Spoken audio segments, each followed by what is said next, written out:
Assalamualaikum warahmatullahi wabarakatuh. Perkenalkan, nama saya Fajrian Nugraha dari kelas Teknik Informatika A1.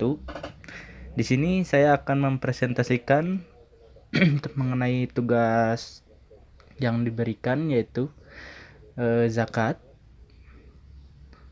Langsung saja ke materinya, yaitu latar belakang. Zakat merupakan salah satu ibadah yang diwajibkan oleh Allah Subhanahu wa taala kepada setiap kaum muslim.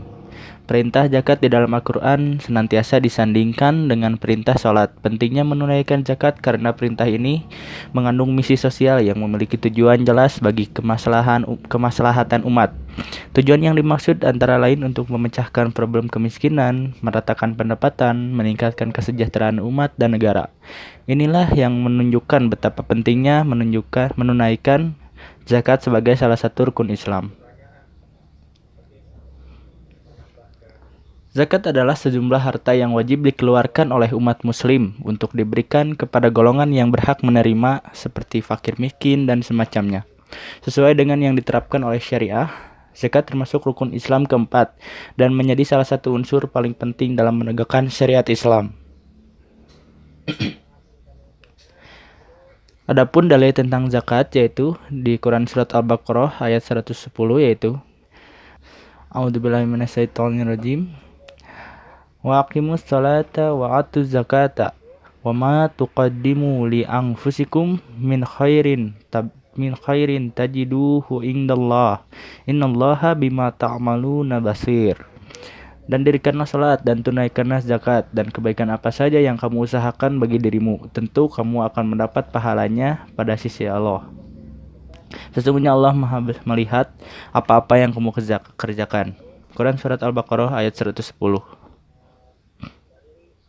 Adapun macam-macam zakat, yaitu yang pertama yaitu ada zakat fitrah.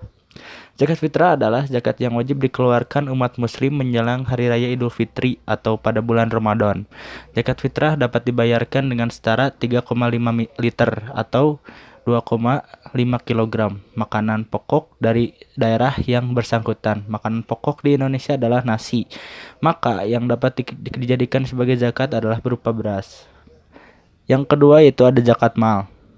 Zakat mal atau harta adalah zakat penghasilan seperti hasil pertanian, hasil pertambangan, hasil laut, hasil perniagaan, hasil ternak, harta temuan, emas, dan perak. Masing-masing jenis menghasilkan penghasilan memiliki perhitungannya sendiri. Selanjutnya itu ada perhitungan zakat. Yang pertama yaitu perhitungan zakat fitrah. Zakat fitrah per orang sama dengan 3,5 liter kali harga beras per liter. Contoh, harga beras yang biasa kita makan sehari-hari yaitu 10.000 per liter. Maka zakat fitrah yang harus dibayarkan per orang sebesar 35.000. Jika dihitung dari segi berat, maka zakat fitrah per orang yaitu 2,5 kg kali harga beras per kilogram. Yang kedua yaitu perhitungan zakat mal. Zakat mal yaitu 2,5% kali jumlah harta yang disimpan selama 1 tahun. Menghitung nisab zakat mal sama dengan 85 kali harga beras pasaran per gram. Contoh, Umi punya tabungan 100 juta, deposito 200 juta, rumah kedua yang dikontrakkan senilai 500 juta, dan emas perak senilai 200 juta. Total harga yang dimiliki 1 miliar. Semua harta sudah dimiliki sejak 1 tahun lalu.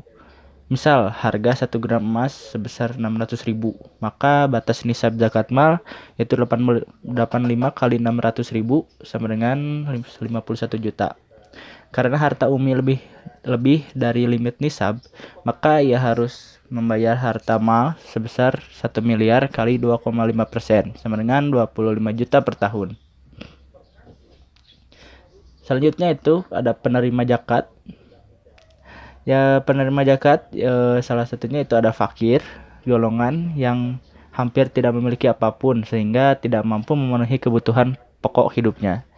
Yang kedua ada miskin, golongan yang memiliki sedikit harta tetapi tidak bisa mencukupi kebutuhan dasar untuk hidupnya. Yang ketiga ada amil, orang yang mengumpulkan dan membagikan zakat.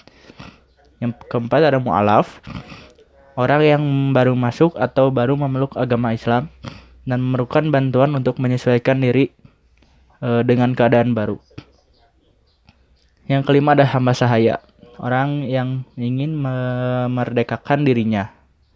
Yang keenam ada gorimin, orang yang berhutang untuk memenuhi kebutuhannya dengan catatan bahwa kebutuhan tersebut adalah halal, akan tetapi tidak sanggup untuk membayar hutangnya.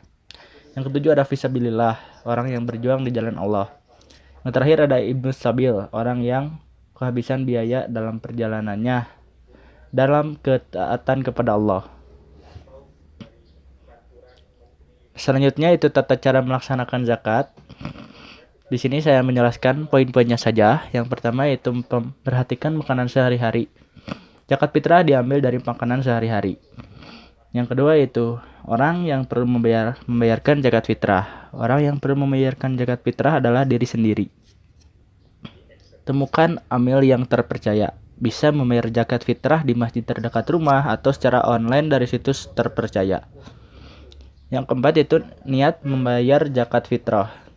Berikut niat berzakat fitrah yaitu nawaitu an ukhrija zakata al-fitri an nafsi fardan lillahi ta'ala. Artinya aku niat mengeluarkan zakat fitrah untuk diriku sendiri, fardu karena Allah Ta'ala. Yang kelima yaitu menyerahkan zakat fitrah kepada amil. Sebagaimana tercantum pada hadis Rasulullah SAW mengatakan, barang siapa yang menunaikan zakat fitrah sebelum sholat id, maka zakatnya diterima, dan barang siapa yang menunaikan setelah sholat id, maka itu hanya dianggap sebagai sedekah di antara berbagai sedekah. Hadis riwayat Abu Daud. Berdoa usai membayar zakat fitrah. Setelah menyerahkan zakat fitrah, tata cara membayar zakat fitrah selanjutnya adalah dengan berdoa kepada Allah Subhanahu wa taala, yaitu Rabbana taqabbal minna innaka antas samiun alim. Ya, artinya ya Allah, terimalah amal ibadah kami, sesungguhnya Engkau Maha mendengar lagi Maha mengetahui. Selanjutnya itu hikmah dari melaksanakan zakat. Pertama, mereka yang membayarkan zakat senantiasa merasakan kebahagiaan di dunia dan juga di akhirat kelak. Selanjutnya itu seorang yang menunaikan zakat dapat mendekatkan diri kepada Allah Subhanahu wa taala dan bisa meningkatkan keimanan dan ketaatan kepada Allah Subhanahu wa taala, mendapatkan pahala yang besar seperti yang tersirat dalam Quran surat Al-Baqarah ayat 276 yang menerangkan Allah memusnahkan riba dan menyemburkan sedekah. Selanjutnya itu Allah akan menghapus segala dosa yang dimiliki oleh seseorang yang membayarkan zakat. Selanjutnya itu seorang yang menunaikan zakat senantiasa diberikan petunjuk dan hidayah dalam segala urusan. Selanjutnya itu harta yang dimiliki menjadi berkah serta berkembang semakin baik dan banyak. Sekian presentasi dari saya. Mohon maaf bila ada kesalahan. Akhir kata, assalamualaikum warahmatullahi wabarakatuh.